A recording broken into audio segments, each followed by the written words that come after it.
Okay, welcome to Artist Corner with Jump Beat Records. We have our special guest today, one and only Buffs in the building. How you doing, Buffs? Very good, mate. Very good. It's a pleasure to be here. Yeah, that's awesome. I'm glad that you made the time to have this little interview for us. Yeah, 100%. Well, just like to say, welcome to Jump Beat Records. And Mate, I'm more than happy to be here. As you can see, I'm fully established representing. with the merch. Got to represent where I can. Yeah, you're doing better than what I'm doing. So Why that's all not? It's good. great merch. As I say, go out and buy it. Yeah, no, Everyone's it looks buy some. good. I think you should be. I want to see a Jump Beat record T-shirt on every street corner worldwide before too long. I'd like to get you as a model. You look pretty sick with that one. Yesterday on your stream, I was like, Buffs looks buff. You know what I mean? As I say, what can I say? It's all the extra kebabs I've been eating. Yeah, no, I'm a bit jealous about that. Drinking my favorite beer and having a kebab, which I miss a lot. But so Buffs, tell us about yourself a little bit. What's Buffs? Well, as I say, Buffs is an abbreviation of my name, so I've just shortened that down, and that's why it became Buffs. So that's where the name Buffs comes from. But living in Plymouth at the moment, lived here for a good 5 years now. The accent isn't from Plymouth; that's from Southport near Liverpool, where I was for about 10, 12 years of my life, and then moved down to Plymouth since 2017, and before that, and so just living life on the south coast of Britain and the southwest coast. At the moment, trying to make tracks where I can. Well, that's what we're here for. We are talking about your new track. He's on pre-order on Tracksource right now, called Flow. Just going to put that up right now. So, let's get into the interview. So what inspired you about this track, and what's the history behind it?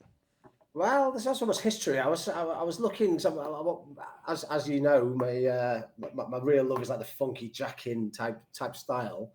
But I thought I'd try a bit more new disco-y, maybe a bit like that, with a bit of that feel to it.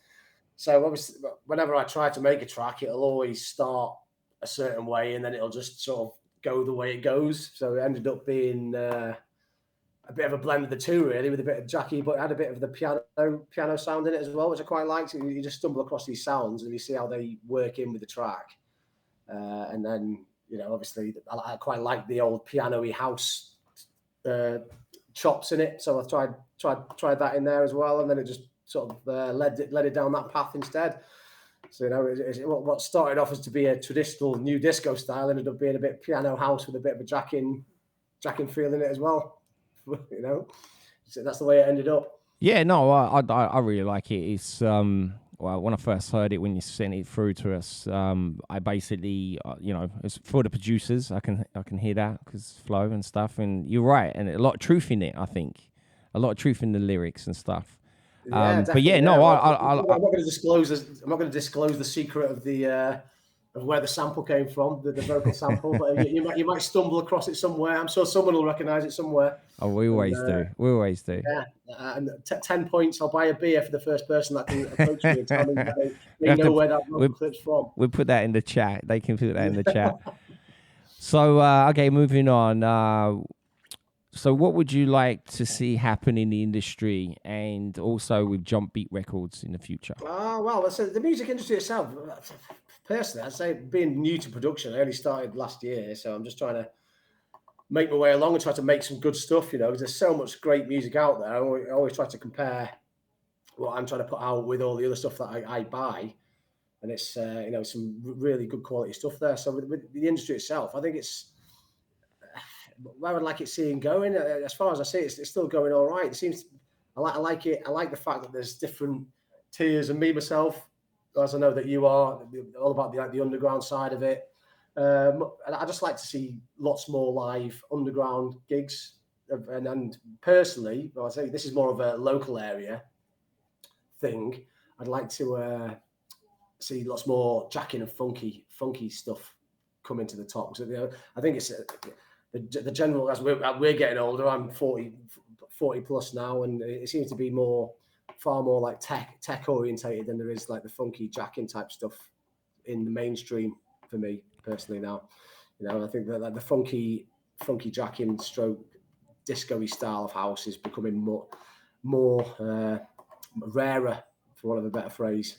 Yeah, I think that Local, I think your sort of style and what I sort of play as well is he's a little. He's still got that underground feel, but I know what you mean. Other things are taking over a little bit. I think we're getting a little bit lost. You know what I yeah. mean? Well, if I were to go within a 5 mile to 10 mile radius into all the local nightclubs, you wouldn't get that sort of style in hardly any of them. It's all very, I say it's all the genre, the trend of genre, I think, has changed. Is that the techie? Like I think all the 18 to 20-year-olds now, a lot of the vast majority of them are all like very tech orientated. I think that they are. I think it might just be because we're getting old. We might be. No.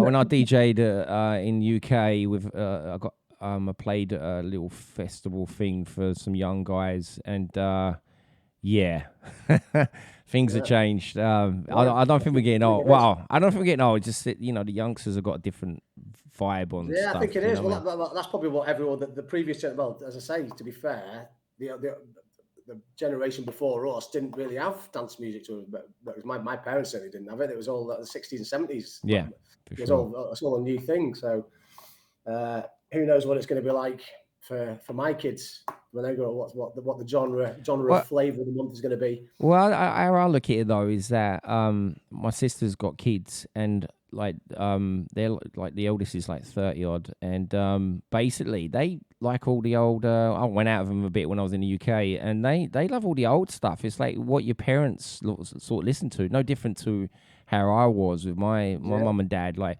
my dad's into blues. My mum loves a little bit of rock and roll, like Buddy Holly and soul music. You know what I mean? I think that. Oh yeah, well that's the way it's me still too. Still come into me. Yeah, well, so my parents grew up listening to folk. I grew up listening to folk. Yeah, this is a Fairport convention dancing on the kitchen. It's I've got loads of different music. It's just music that really holds my passion. Is the funky jacket underground house type stuff. Well, I will say this, Buffs. I've known you for a little while now, and I would call you like the Jacking King. You know what I mean? No, you do. No, if someone says Buffs, I go Jacking straight away. Not even think. And everything you've been doing lately with other labels and your other songs and stuff, you still got that Jacking feel. Even if you're touching a little bit of disco or a bit of vocal, whatever, you still that jacking vibe underneath it. You know what I'm saying? So maybe my soul oozing out of it. If I can help it or not, that's what comes out. So as an artist, what do you expect from a label? Well, as I say, only I haven't been producing for about 2 years now. It's I've worked with a few different labels, and what I expect from them, as I say, but point number one, I would say, is have the courtesy to reply whether you would like a track or not. Just let you know if you're going to send it. If they're asking for demos and you send a demo and they don't even get back to you, then because me personally, I won't scattergun a track to 20 different labels and then expect and then wait for the reply and pick whoever comes first. I'll give them the time to have a listen and get back to me, because I think it'll fit that label. And if they don't get back to you, I just don't, I'd much prefer, no, it's not really our thing, which a lot of labels do. They'll say, oh yes, not bad, but it's not really our thing. I've got a lot of time for that, happy with that. I've forgotten who it was who said it.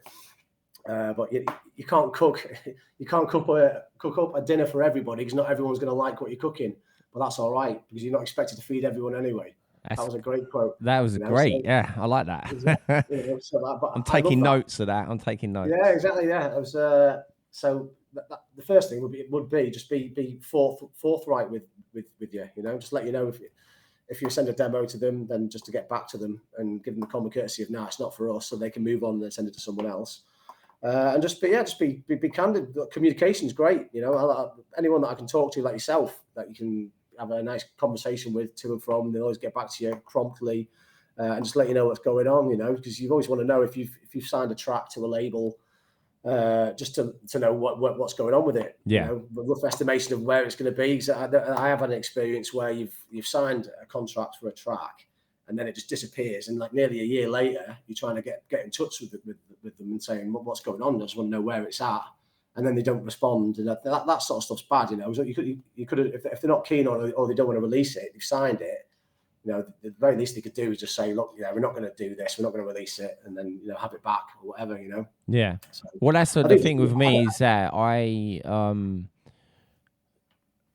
noted that what you just said. So I as us, we take this all on board, and hopefully that I'm prompt when you send stuff through to us, and I hope 100%. As well, you're a great example. Just the communication is key, really. Just always just be responsive, and that's all I expect.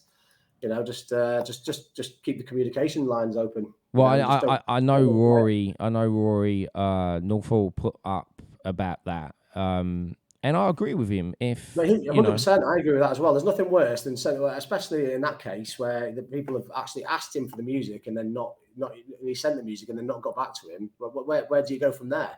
Because people will get upset if you sent a track to a label that they've asked for, and then they don't respond within 2 months, and then you send it to someone else, and then they all of a sudden come back and say, well, hang on, you're supposed to send that to me. Well, how long am I supposed to wait?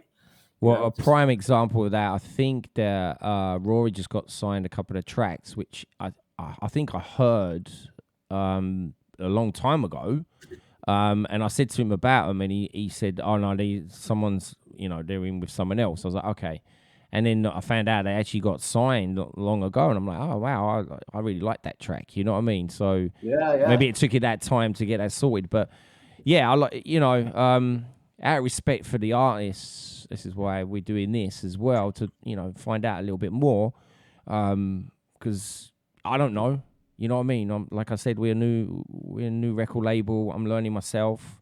Our team's working ourselves. So I need to talk to you like stuff about this. So yeah. So everything you say, but that communication is key, though. You just even pipe it up and saying, we're at this stage. I don't know what's going on. That's all you need to hear. That's not sort of good. It's when people go completely quiet and don't reply, and you don't know where you stand. That's all I'd expect, really. I think the common courtesy piece. Well, if you've took the time to make the track and send it, the decency is to get back to it and say yes or no. Exactly. Yeah. That's it. Exactly. Yeah. That's the way I think. And that's all I'd really expect. Just the common courtesy of a reply more than anything. Yeah. It's always nice to get dates and this, that, the other. But that is changeable always, isn't it? So. Well, like after just discussing dates and stuff, and what we spoke just before we started this. Yes, the situation, but I'm going to be more on top of that. I'll probably be sending like emails out once I submit stuff and it gets out. Sometimes, like we said, it's out of our control, but I'll be on top of it and make sure that you guys know, and our promotion side of it is on point. And the promotion so far has been fantastic. 10 out of 10 for promo so far, as far as I'm concerned. Well, I appreciate that, and that shout out goes out to Frank Amaro. You know what I mean? He's a part of Fam Jam, and he's been doing a lot for us. He's part of the family, so he's multi-talented across all. I know, platforms, isn't he? Scary. It's scary. He's so good at what he does. So yeah, he is. Yeah, he's a legend. Yeah. Great so okay, moving on for the next question. What is your future projects and what you got coming up? Future projects. Well, I've had a little bit of a lull recently because I've been working away quite a lot, so I haven't had much time as I'd like to. But I'm going to get back into it soon. As I say, there's one or two waiting to come out. As I say, another sneaky jump beat. And we got for Frank Amodo's track. I Get Deep coming soon on Reason to Funk Records, and I need to get back onto the pads and start pressing buttons again. Right, to get some more coming out. Yes, we got another one coming up. I'm gonna try and slip that in by the end of the year. I'm looking forward to this one first, and then I'll get back to it with regards to the production and. Local gigs wise, again, it's been great. The whole Twitch family thing's been really good. Opened up doors to meeting loads of great people like we've met from Twitch. Yep. We did. Yeah. It's a great thing. Yeah. The very positive thing to come out of the whole lockdown thing. All the extra streamers coming out on Twitch.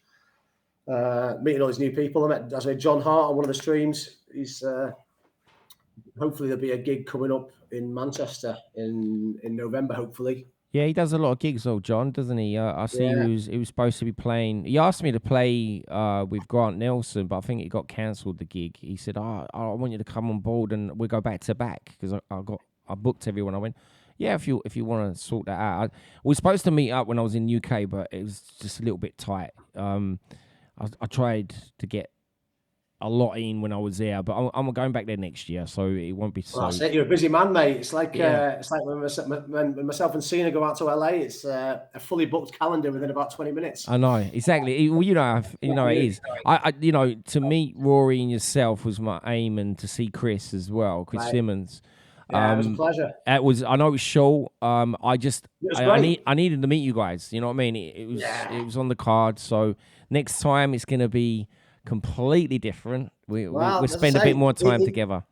Even after that, however many hours it was, I feel like I've known you for years anyway. So it's all good. Doesn't matter. Well, I appreciate that, and I felt like it's just like just so in flesh. That's it. You know what I mean? Because I feel like I know you anyway. So that's the thing. Yeah, exactly. Yeah. The next time, as I say, Plymouth's always open for you. Oh, that's awesome. Okay. So, have you got any gigs coming up or plans to get back involved to live shows? Well, I've always want to get in as much live as I can. Really, as I say, I'd love to have a little local number going on in Plymouth. As I said, like residency or something, like a residency or your own gig. Well, whatever. Like, anyway, just play local events, local gigs. But again, I think the appetite's more for the techie side because it's a bit, it's quite a bit younger. I think the only way to do that would be getting my own night or sort out my own event down here to play that sort of genre. Right. As I mentioned earlier, hopefully I'll be got one in Manchester coming up with John Hart, and I'll just keep pushing on it and see how it goes. Really, with the live, but I'd love to do more live because that's what I really love doing. I love playing live. I think it's great. Well, I spoke to when I was in UK. I spoke to Rory, and he said he's got a guy who does like jacking sort of stuff, and he's gonna be talking to him. Maybe when I get him on here, because we're gonna have an interview with Rory. Maybe I'll have a chat with him and see what he was talking about that. But he did say to me that he's got some guy who actually just does that sort of things, and he's a promoter. Oh, wow. Yeah. I don't know. Maybe something might come out of it or stuff like that. There's a load of good venues in Plymouth. As I say, there's some good venues. It's just a matter of getting. It's just, as I say, I think the only way to get that sort of genre, as we are long in the tooth now, is to jack up your own event, really. Okay. And get amongst that. But you never know. That's the one to watch, maybe. Well, definitely, because I'm gonna be doing something in the UK for next year. I've got a lot going on, but I've got some plan and scheduling and everything. So you'll be on the roster for yeah, you know what I mean. I'll be there. I'll travel. Can travel. Well, I'll get it sorted out. Don't worry about it. You might have to come and spend some time with my parents, but it's all good. They're good people. Oh, so, mate, I'd love to. Yeah, so we can get that sorted. Okay, Fantastic. so right. I'd just like to say, Buffs, thank you so much for being a part of this Artist Corner. Check out new track out on Track Source exclusive right now called Flow.